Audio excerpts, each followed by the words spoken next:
Alright, today we're going to learn multicam editing. Multicam editing is used for live production events, where multiple cameras are recording the same event or item, etc.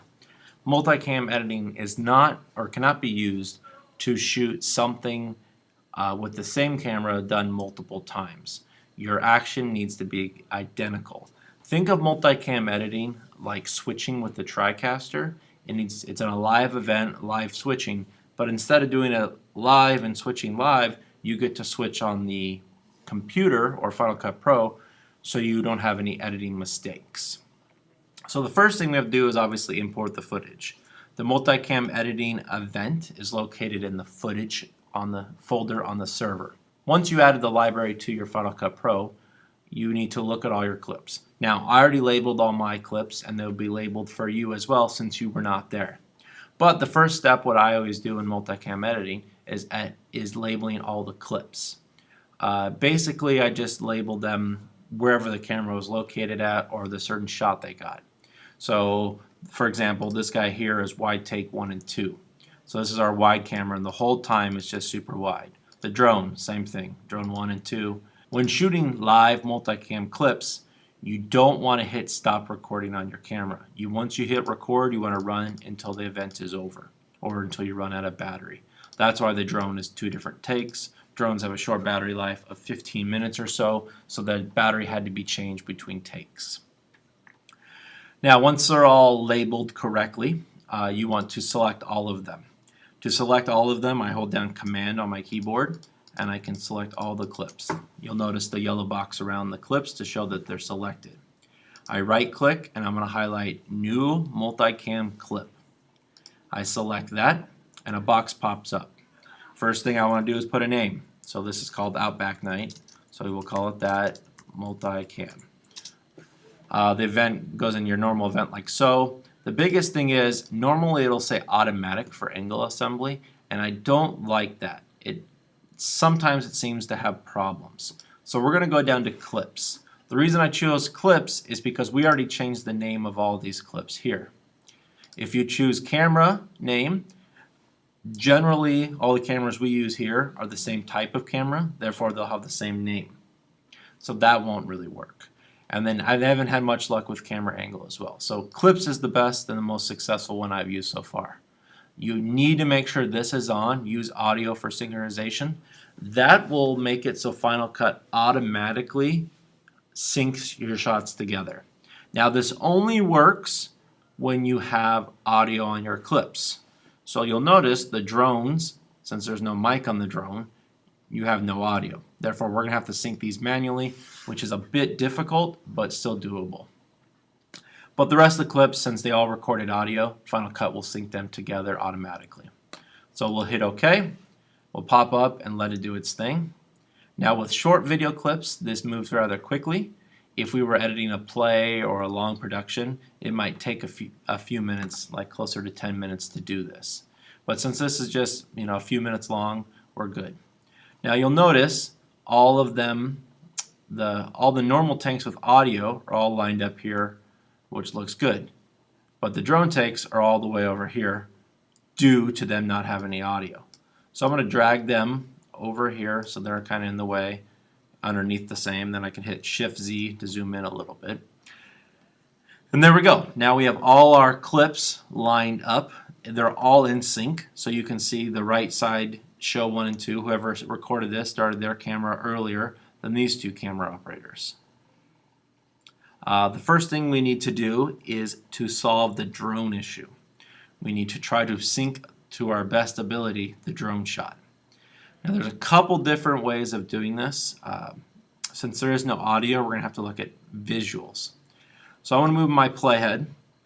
I'm going to try to find something. I'm going to go to my wide shot. So find my wide shot, hit the little monitor button here, which makes it so now I'm looking at my wide shot here. So I'm going to try to find a spot in my production where it is very clear where we're at. I will use this part here, and we're focusing on this guy right here.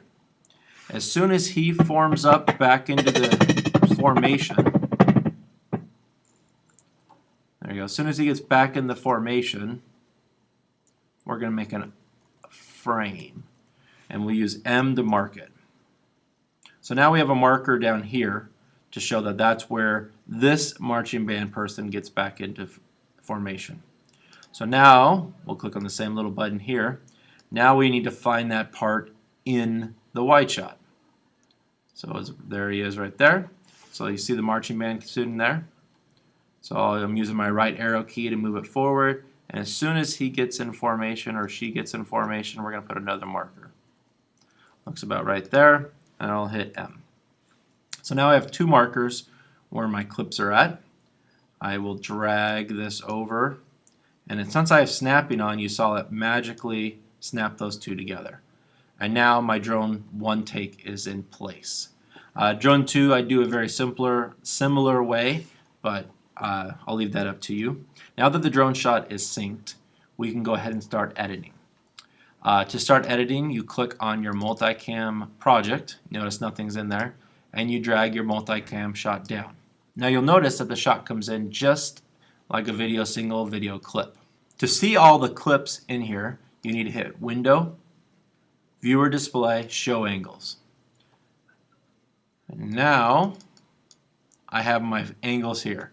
Right now I have it only showing 4 at a time. I can go to settings and change it to 9 at a time. Then I can see all my shots. The computer might have a hard time playing it smoothly because it's having to play all 7 shots at the same time. So we're going to hit play and see if it stutters. And it does a little bit. Okay, so we select all the clips, right click, transcode media, make sure proxy media select, and hit OK. What this is doing is your computer is actually making a copy of your clip, but at a lower resolution. That way the computer can handle playing all 7 videos at one time. Now I'm going to pause the video now because this will take some time. So now the proxy footage is complete. The way you can check this is you actually go up to here, View, and click on Proxy, and now all of these shots are here. And now when we drag down the Multicam clip and we hit play, the computer has no problem playing all of the clips at one time. So now is the fun and easy thing. We go to the start of the take, which will be roughly here, cut it up, we zoom in. So the first thing we have to do is take the audio. So if you look up the top here, there's an audio editing, a video editing, and both. So we know the audio take is going to be from one camera only, and that happened to be the center camera. So I click audio only, click here, and now the audio will come straight from center 2. Then I click on video editing only, and now when I do my edits, it'll change the video track only and not the audio. I hit play, I'm watching it here, and I can simply press buttons to edit. So if I want to go to my wide camera, it's going to be 1, 2, 3, 4, 5, 6, 7. So I press 7 on my keyboard, and now I can go wide. When I'm ready for the next shot, I want to go to 2, I hit 2. When I'm ready to go to 5, once that little zooms out a little bit, maybe we'll go back to 7, we go back to 7. Then we can go to 2. And now we like number 1. And that's pretty much audio or multicam editing. Now you can just switch simply using your keyboards to 5, to 7, to 4. Well, 4 is black. 6, and so on. So that's multicam editing. Ask me if you have any questions.